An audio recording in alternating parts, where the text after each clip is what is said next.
It's my great pleasure to address everyone who's gathered for the launch of the Climate Commission's new report. To the authors of the report, including especially my great friend Tim Flannery, I want to send my sincere congratulations.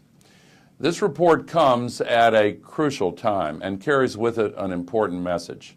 We must act collectively to solve the climate crisis, and we must act now.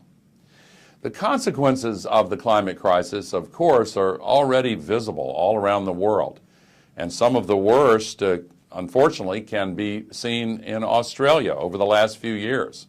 From the massive flooding that inundated large portions of Queensland 2 winters ago, and the echo of it last winter, to the wildfires that captured the attention of the world when they ripped across the country in 2009, Australia is one of the proverbial canaries in the coal mine of the climate crisis, and the scientists long warned that this might well become the case.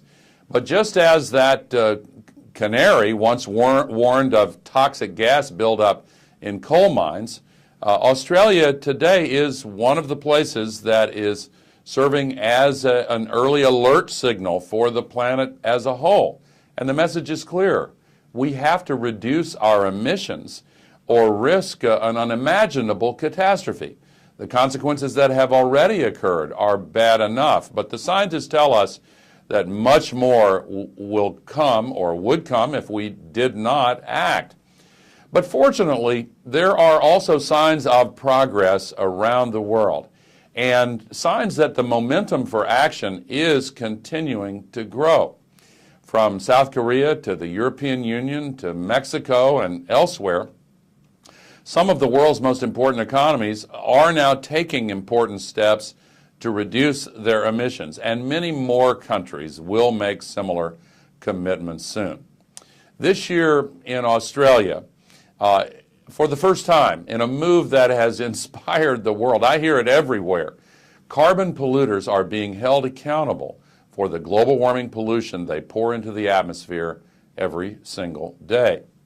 Renewable energy systems, especially solar photovoltaics, are rapidly coming down in price, much faster than people predicted. Also, the same is true of many other clean energy technologies, including wind.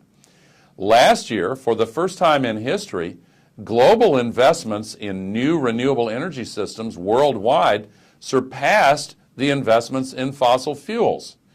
So policy actions like Australia's historic achievement are beginning to unlock innovative approaches to the climate crisis that will provide new sources of sustainable economic growth and good jobs while simultaneously solving the climate crisis. We're not there yet, but fortunately we are gaining momentum and we can solve this problem. The climate crisis, of course, is not the struggle of an individual nation or government. It is a global challenge, and therefore, in order to solve it, we have to act together. Toward that end, I salute Australia's strong commitment to solving the climate crisis, and I know that it's going to continue to be a crucial player in building a global solution to this global problem.